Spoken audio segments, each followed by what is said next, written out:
Antes das férias de inverno, a nova aluna transferida ficava acidentalmente esbarrando no meu amor de infância. Primeiro, torceu o tornozelo. Depois, disse que não conseguia entender a lição de casa. Mas Roman é possessivo, volátil e germofóbico. Então, quando a garota nova à minha frente levantou a saia e fingiu cair sobre ele, Roman simplesmente saiu do caminho. Ele a observou cair direto dentro da piscina e emergir engasgando, o rímel escorrendo, os braços se debatendo em busca de atenção. A voz dele não se elevou, nem sequer mudou de tom. Se você odeia consequências, disse friamente, então não se jogue nelas. Meu amor de infância, Roman, não suporta que ninguém o toque, exceto eu. Em seu pior estado, ele se retraía se alguém chegasse perto demais, às vezes até mesmo os próprios pais.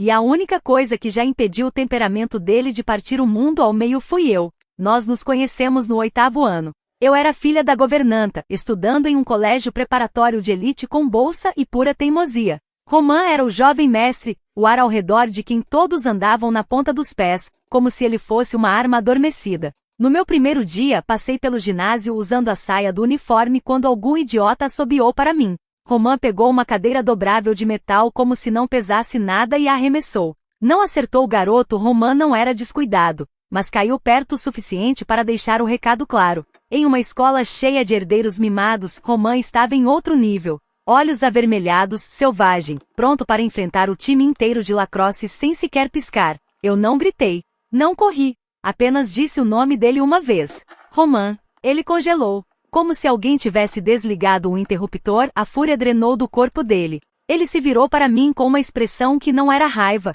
mas algo cru e ferido, como se estivesse esperando que alguém o chamasse de volta da beira do abismo. De cão raivoso a cão obediente. Assim, instantaneamente. Ao fim da semana, o boato já havia se espalhado pelo campus. O príncipe desequilibrado da escola havia sido domado. Um novo ditado surgiu. Se você irritasse Roman, talvez Siena conseguisse te salvar. Se você irritasse Siena, era melhor começar a pedir desculpas ao universo. Era constrangedor. E também era verdade. Esse rumor se manteve firme durante todo o ensino médio, até o 2º ano, quando ela apareceu. O nome dela era Sadie. Cabelo longo e escuro. Rosto inocente. Ela chamava atenção não por ser deslumbrante, mas porque parecia quase exatamente comigo. Até a postura distante de não me toque era uma imitação barata, como se ela tivesse estudado meus movimentos diante de um espelho e praticado em segredo. Vi Roman encará-la enquanto ela passava por nós. Sadie jogou o cabelo para trás e me lançou um olhar de pura provocação. O que ela não percebeu foi o leve franzir do senho de Roman, um sinal imediato de repulsa, como se algo desagradável tivesse invadido o espaço dele. Depois da primeira aula, minha professora me chamou até a sala dela. Como presidente da turma, disse ela, por favor, cuide da nova aluna. Assenti, porque era isso que eu sempre fazia. Eu era educada. Eu resolvia problemas. Eu suavizava conflitos. Quando voltei, Roman estava me esperando, encostado no batente da porta como alguém que havia sido deixado sozinho por tempo demais. No instante em que me viu, o rosto dele se iluminou. Ele se afastou da moldura e caminhou até mim, o corpo inteiro relaxando de um jeito que nunca fazia por ninguém mais. Sadie passou por nós naquele exato momento. E naquele mesmo instante tropeçou, tempo perfeito, ângulo perfeito direto em direção ao peito de Roman. Roman não a segurou. Ele deu um passo para trás. Sadie caiu no chão com força, mais dramática do que o necessário. E Roman nem sequer olhou para baixo. Ele já estava ao meu lado, sorrindo como se o corredor tivesse passado do cinza para o colorido.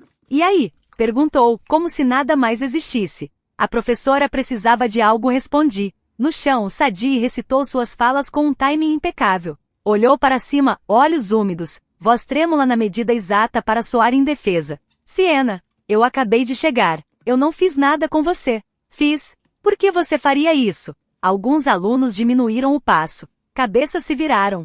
Sadie achou que tinha vencido. Ela não entendeu. Aquela era a nossa escola. Eles não a observavam com pena. Eles estavam assistindo a um desastre. Eu era conhecida por ser gentil, a presidente da turma, a garota que separava brigas, ajudava professores e organizava campanhas de caridade. Eu não usava Roman como uma arma só porque alguém me irritava. Mesmo assim, Roman se aproximou ainda mais de mim, os ombros tensos, irradiando um aviso silencioso e inconfundível: não toque nela. A temperatura do corredor parecia ter caído. As pessoas se afastaram sem que ninguém precisasse dizer nada. Estendi a mão, segurei a de Romã e apertei uma vez. Vamos, disse suavemente. Ela claramente não precisa de ajuda.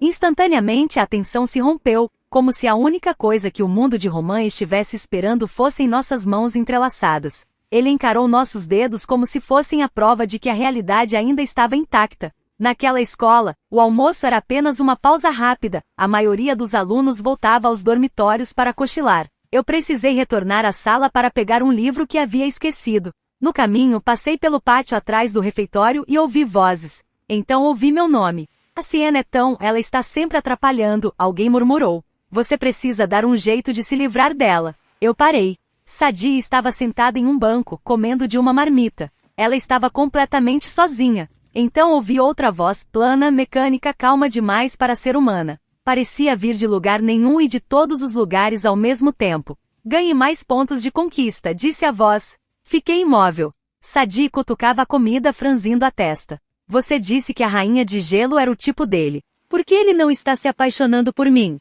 Ele está, respondeu a voz. Valor de conquista aumentado em 1 ponto hoje. Os olhos de Sadie brilharam. Então Romã é conquistável. Meu estômago se revirou. E agora?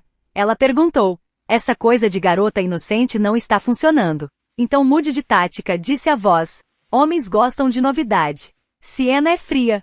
Provavelmente demonstra pouco afeto. Você seja calorosa. Seja apaixonada. Sadie bufou. Tudo bem. Vou tentar. Afastei-me antes que o ar do pátio percebesse que eu estava prendendo a respiração. E como previsto, Sadie mudou de tática. Depois da aula, ela se aproximou saltitante das nossas carteiras com uma pilha de livros nos braços, falando sem parar. O garoto à nossa frente finalmente perdeu a paciência. Dá para ficar quieta? O professor acabou de explicar isso. Você estava ouvindo? Sadie jogou o cabelo para trás. Eu consigo ouvir e ainda fazer perguntas, não consigo? São equações simples, ele respondeu. Se você não entende, deveria procurar um tutor. Você não entendeu, disse Sadie, inclinando-se além dele com um sorriso brilhante, direcionado diretamente a Romã. Eu não estou aqui pelas respostas. A sala mergulhou em silêncio. Até alunos meio adormecidos levantaram a cabeça. Romã, que rabiscava distraidamente na margem do caderno, ergueu o olhar.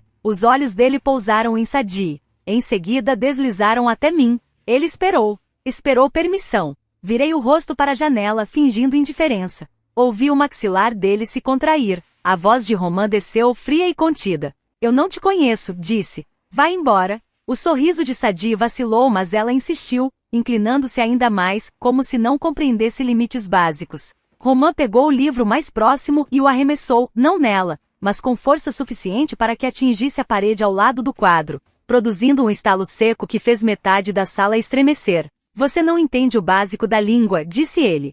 Alguns alunos riram. O rosto de Sadie se incendiou de humilhação, e ela saiu furiosa. Ela não desapareceu depois disso. Pelo contrário, tornou-se ainda mais obstinada, como se não aceitasse uma realidade em que Romã não entrasse no jogo dela. E foi então que ouvi de novo. Aquele zumbido fraco, como uma lâmpada fluorescente prestes a apagar. A voz do sistema. Pico emocional detectado no alvo, informou. Medo e adrenalina registrados. Ajuste de pontos de conquista, mais 2. Perto da porta, Sadie murmurou furiosa. Ele quase arrancou minha cabeça com um livro. Interação de alta intensidade, respondeu o sistema. Intensidade equivale a paixão. Continue aplicando pressão. Baixei o olhar para o caderno para esconder minha expressão, porque agora eu compreendia. Aquele sistema, fosse o que fosse, estava defeituoso. Ele não distinguia a raiva de romance. Interpretava o pânico e a fúria de Romã como paixão porque nunca havia encontrado alguém que amasse como uma porta trancada e lutasse como uma tempestade encurralada. Sadie achava que estava jogando um jogo de romance. Não percebia que tinha entrado em algo muito mais sombrio. Siena. Uma mão quente cobriu a minha. A tensão escorreu dos meus ombros como se estivesse aguardando permissão para partir. Olhei para cima e encontrei Romã me observando com aquela devoção obsessiva e inquietante que ele reservava apenas para mim, examinando meu rosto em busca de qualquer sinal de que a existência de Sadie tivesse me abalado. Estou bem, sussurrei, virando a mão para entrelaçar nossos dedos. Você não precisava ter jogado o livro. Ele estava sujo, murmurou Romã, já limpando a mão com um lenço antisséptico retirado do bolso. Tudo que ela diz é sujo. Polui o ar ao seu redor. Ignora ela, pedi suavemente. Ela só está confusa. Ela é uma praga, Romã respondeu. a voz descendo para aquele tom perigoso. Pragas são removidas. Apertei a mão dele mais uma vez. Ainda não. Os olhos dele encontraram os meus. Vamos ver o que ela faz a seguir, acrescentei. O retiro anual de inverno do colégio preparatório aconteceu no Falcon Ski Lodge, uma enorme construção de madeira e vidro encravada nas montanhas do Colorado, envolta por luzes quentes e silêncio nevado. A proposta era uma semana de esqui e chocolate quente. Para Sadie, era o próximo nível da campanha. Durante a viagem de ônibus, ela encarou a parte de trás da cabeça de Roman como se pudesse obrigá-lo a se virar. Uma tela translúcida pairava diante dela, algo que apenas ela, e aparentemente eu, conseguíamos ver. Tropo Solden, isolar o alvo em um local remoto. 500 pontos de conquista. Apoiei a cabeça no ombro de Roman, fingindo dormir, mas mantive a mente alerta. Se ela pretendia isolá-lo, teria de nos separar. E com Roman, isso não era um jogo. Os 2 primeiros dias transcorreram em silêncio. Roman se recusou a esquiar porque odiava equipamentos alugados e os germes de outras pessoas. Então ficamos no lounge VIP observando a neve deslizar pelas janelas como um filme em câmera lenta. No terceiro dia, uma nevasca atingiu o local. Os professores ordenaram que todos permanecessem dentro do prédio. A energia piscou uma vez, depois outra, como se o Lodge lutasse para se manter desperto. Vou buscar um pouco de água, eu disse a Roman. Ele se levantou imediatamente para me acompanhar. Apoiei a mão contra o peito dele. Fica, eu já volto. É logo ali no corredor. Ele hesitou, os olhos escurecidos. 2 minutos, disse por fim, sentando-se novamente como se aquilo lhe causasse dor. Se você não voltar, eu destruo este lugar. Entrei no corredor. Estava vazio, o vento uivando do lado de fora das janelas. Ao passar pela sala de equipamentos, uma mão surgiu de repente e agarrou meu braço. Não era Roman. Sadie me puxou para dentro do cômodo escuro e fechou a porta atrás de nós. Ela usava uma camisola fina de renda que parecia absurda naquele frio, o cabelo desgrenhado, os olhos avermelhados como se não dormisse havia dias. Você precisa ir embora, ela sussurrou, tremendo. Ele deveria ser meu. Com licença. Afastei meu braço, esfregando o local que ela havia tocado como se pudesse apagá-la da pele. O sistema disse que você não vai sair daqui viva. O sistema disse que ele é do tipo vilão, Sadie sibilou. Ele precisa de uma luz para redimi-lo. Essa sou eu. Eu sou a protagonista. A voz dela vibrava com uma convicção tão intensa que beirava a insanidade. Você acha que a vida real é um jogo? Perguntei em tom baixo. Você acha que Roman é um prêmio? Eu consigo ver os atributos dele, ela disparou, apontando para o ar vazio. O índice de obsessão está em 80%. Ele está obcecado por mim. Você é apenas o obstáculo que o jogo colocou no meu caminho. Dei um passo à frente. Pela primeira vez, deixei a máscara da boa garota cair e mostrei a parte de mim que cresceu observando um garoto quebrado aprender a respirar sem tentar morder o mundo. A obsessão dele está em 80%, concordei suavemente. Os olhos de Sadie se iluminaram como se ela tivesse vencido. Mas você verificou para quem essa obsessão é direcionada? Perguntei. Ela piscou. O quê? E você verificou que tipo de obsessão é essa? Inclinei a cabeça. Roman não quer te beijar, Sadie. Ele quer que você desapareça. A única razão pela qual você esteve segura até agora foi porque eu estive entre você e ele. Mentirosa, ela sibilou. A voz do sistema estalou fracamente no ar, iniciando evento de eliminação de rival. Em seguida, quase de imediato. Erro. Influência do usuário insuficiente. Alvo Roman aproximando-se em alta velocidade. A porta da sala de equipamento se abriu com violência suficiente para fazer as dobradiças estremecerem. Roman estava ali, o peito subindo e descendo com força, os olhos brilhando com um foco aterrador. Siena, ele respirou, examinando-me primeiro, sempre eu, como se nada mais importasse até ter certeza de que eu estava ilesa. Ela tocou em você, disse, a voz baixa e cortante. Sadie emitiu um som curto e frenético de triunfo. Viu? Ele veio por mim. O resgate. Roman não olhou para o rosto dela. Olhou para a mão que havia agarrado meu braço. A expressão dele se contorceu. Imundice, disse. Ele deu um passo à frente, e a confiança de Sadie finalmente se rompeu, não pelas palavras, mas pelo vazio absoluto por trás delas. Ela percebeu, tarde demais, que aquilo que chamava de paixão era outra coisa completamente diferente. Roman, eu disse. Apenas o nome. Uma única vez. O corpo dele travou no lugar, como se minha voz tivesse agarrado a gola de sua camisa. Aproximei-me, apoiei a mão no pulso dele e o conduzi para trás, devagar, com cuidado, como se afasta uma tempestade de um vidro prestes a se partir. Não aqui, murmurei. Estamos em uma viagem escolar. Não faça uma cena. O maxilar dele se contraiu. Então, com esforço evidente, ele soltou o ar pelo nariz uma vez, depois outra, até que a lâmina da fúria se tornasse menos afiada. Virei-me para Sadie, que havia escorregado até o chão, encostada em uma prateleira, respirando rápido demais. Fique longe de nós, eu disse, com uma calma assustadora. Ou um dia eu não estarei perto o suficiente para impedi-lo.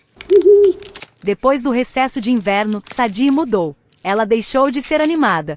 Parecia assombrada. Olheiras profundas marcavam a pele sob os olhos, e ela murmurava para si mesma no refeitório, como se discutisse com alguém que ninguém mais conseguia ver. Eu sabia o motivo. A voz estava mais alta agora, mais agressiva, mais exigente.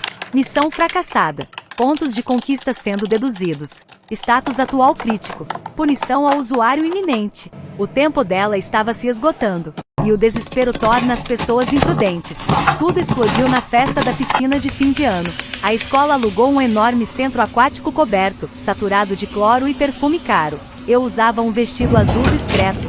Roman, como sempre, apareceu de terno, recusando-se a expor a pele, parecendo um chefe do crime que havia entrado por engano em um evento adolescente. Ele permaneceu colado ao meu lado, lançando olhares hostis a qualquer um que balançasse o macarrão de piscina perto demais. Quero ir embora, murmurou. O cheiro de produtos químicos misturado com hormônios adolescentes me dá náusea. Uma hora prometi.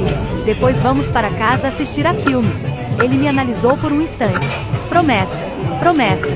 Fui ao banheiro ajeitar o cabelo. Quando saí, a música havia parado. Uma multidão se aglomerava perto da parte funda da piscina. Abri caminho entre as pessoas e encontrei Sadie. Ela tremia à beira da piscina, vestindo um biquíni que parecia escolhido para provocar um escândalo. Ela havia encurralado Roman contra o azulejo. Por favor, soluçava, a voz falhando. Só olha para mim. Só um beijo. Se você me beijar, eu ganho 1000 pontos de conquista. Por favor, eu não quero ser punida. Estudantes cochichavam atrás de mim. Ela está bem? Do que ela está falando? Roman parecia alguém preso em um ambiente radioativo. Ele se pressionava contra a parede, tentando criar distância, como se a proximidade em si fosse uma agressão. Então a voz do sistema ecoou, alta o bastante para me fazer estremecer. Substituição do sistema iniciada. Interação forçada em andamento. Contato físico obrigatório. As pupilas de Sadie desfocaram por um segundo. Em seguida, ela avançou. Não foi um tropeço encenado. Foi um movimento desesperado, caótico, o braço se estendendo, tentando se agarrar a ele, tentando impor uma proximidade que Roman odiava mais do que qualquer coisa. A multidão suspirou em uníssono. Roman não a segurou. Não a empurrou. Apenas saiu do caminho com a precisão suave de alguém evitando contaminação. O impulso de Sadie a carregou direto para dentro da piscina com um grande respingo. Ela emergiu tossindo, o rímel escorrendo, o cabelo grudado ao rosto. Arranhou a borda, estendendo a mão na direção de Roman como se ele fosse sua única âncora. Boia, me ajuda, chorou. Roman, por favor. Roman olhou para ela, a expressão vazia. Em seguida, ergueu o olhar para mim do outro lado da multidão. Os olhos dele suavizaram instantaneamente, como sempre acontecia quando me encontrava. Ele passou por cima da mão estendida de Sadie como se ela não existisse e caminhou até mim. As pessoas se afastaram sem perceber que o faziam. Pronta para ir? Perguntou, oferecendo-me o braço como se estivéssemos deixando para trás um jantar tedioso. Sadie começou a gritar, não por coração partido, não por romance, mas por pânico puro. Dói. Faz parar. Erro. A voz do sistema gaguejou, falhando como um rádio perdendo o sinal. Para todos os outros, parecia um colapso. Um ataque de pânico. Uma garota desmoronando sob o peso de algo invisível. Os salva-vidas correram. Alguém gritou para chamarem a emergência. Sadie foi retirada da água, tremendo e soluçando, os olhos desfocados como se ainda encarassem aquela tela invisível. Roman ergueu a mão e cobriu meus olhos por um instante, encostando a testa na minha. Não olha, sussurrou. Está feio. Sadie não morreu. Mas a garota que chegou à nossa escola de olhos brilhantes, convencida de que era a heroína da história, não voltou a ser a mesma. Em uma semana foi colocada sob cuidados profissionais. A explicação oficial foi psicose induzida por estresse. A fala dela se fragmentou, a atenção vagando pelo ar, como se ainda pressionasse botões invisíveis, tentando reiniciar algo que nunca mais carregaria. Eu a visitava uma vez por mês antes da formatura. Roman esperava no carro. Ele se recusava a entrar na instituição. Muitos germes dizia, embora eu soubesse que o motivo real era mais simples. Para ele, Sadie não era uma pessoa. Era um problema que havia sido removido. Dentro do local, Sadie permanecia sentada em silêncio, sob supervisão, os olhos opacos. Quando me viu, ergueu a cabeça de repente. Siena, disse, a voz rouca. Em seguida, riu, um riso fino e quebradiço. Você trapaceou, sussurrou. Você hackeou o jogo. Não havia jogo nenhum, respondi com suavidade. Sempre existe um jogo, insistiu ela, inclinando-se para frente. Ele era o vilão. Eu era a heroína. É assim que o código é escrito. Roman não é um vilão, eu disse, sentando-me perto dela com cuidado para não invadir seu espaço. E ele não é um herói. Ele é apenas alguém que se machucou tanto que parou de confiar no mundo. O olhar de Sadie se aguçou. Você ouve também, disse. A voz. Eu não respondi. O canto da boca dela se curvou como se aquilo fosse confirmação suficiente. Ela me disse porque eu falei, sussurrou. Disse que o alvo já estava conquistado. Que o valor de posse era 100% antes mesmo de eu chegar. Ela deu uma risadinha baixa, como se a ideia a encantasse e a destruísse ao mesmo tempo. Você é dona dele, disse. Você é dona do monstro. Levantei-me, alisando a saia. Não me custou pontos, disse em voz baixa. Custou minha vida. Sadie pescou. Eu dei a minha para ele, continuei, e ele me deu a dele. É assim que o amor funciona. Não é uma transação. Não é um prêmio. É escolher um ao outro todos os dias, até se tornar a única coisa que parece real. Eu a deixei ali, encarando o vazio, contando moedas invisíveis como se pudessem comprar um final diferente. A formatura chegou sob um sol forte e becas pretas. Eu estava no púlpito, observando um mar de rostos. Na primeira fila, Roman se sentava ao lado dos pais. Eles ainda pareciam tensos, como se esperassem que ele perdesse o controle a qualquer momento. Mas Roman estava calmo. Ele olhava apenas para mim. Segurava uma pequena câmera, gravando meu discurso como se minha voz fosse a única coisa em que confiava para permanecer. Eu proferi frases previsíveis sobre esperança, futuros e horizontes brilhantes. O tipo de discurso que adultos escutam satisfeitos, assentindo com a cabeça. Quando desci do palco, Roman já estava ali para me amparar, mãos firmes, olhos fixos em mim. Você foi perfeita, disse. Eu fui entediante, ri. Você foi perfeita, repetiu, como se aquilo fosse uma lei imutável. Então ele levou a mão ao bolso e tirou uma pequena caixa de veludo. As conversas ao redor cessaram. Roman abriu a caixa. Não era um anel. Era uma pequena plaqueta prateada presa a uma corrente delicada. Gravado nela havia apenas um nome, Siena. Ele a estendeu para mim. Em seguida, abaixou a cabeça, expondo o pescoço. Coloque em mim, disse. Minha respiração falhou. Não era um pedido de casamento. Era algo mais pesado do que isso. Uma declaração pública. Uma escolha consciente. Uma rendição. O reconhecimento daquilo que todos haviam sussurrado durante anos. A coleira. Prendi a corrente ao redor do pescoço dele. O metal frio repousou contra a garganta de Roman. Ele se endireitou e beijou minha testa ali mesmo, diante do diretor, dos membros do conselho e de todo o corpo estudantil. Agora todo mundo sabe, murmurou. Se quiserem chegar até mim, terão de passar por você. E se me machucarem? Comecei. Os olhos dele escureceram, ardendo de devoção. Eu sei, respondeu. Eu vou te proteger. De mãos dadas, nos afastamos da escola como quem fecha um capítulo definitivo. Ao chegar ao carro, ouvi pela última vez, apenas uma vez, aquela voz robótica. Queria saber se o sistema havia realmente desaparecido. Primeiro, houve apenas uma estática fraca. Então uma nova mensagem surgiu na minha mente, como uma notificação moribunda. Alvo Roman, status permanentemente bloqueado. Proprietária Siena. Campanha concluída. Final feliz alcançado. Sorri. O que foi? Roman perguntou, abrindo a porta do carro para mim. Nada, respondi sentando-me. Só acho que eu ganhei o jogo. Roman se inclinou para colocar meu cinto de segurança, o rosto a centímetros do meu. Não sei de que jogo você está falando, murmurou, mas você me ganhou há muito tempo. Ele fechou a porta, nos isolando do resto do mundo. O cão raivoso e sua guardiã.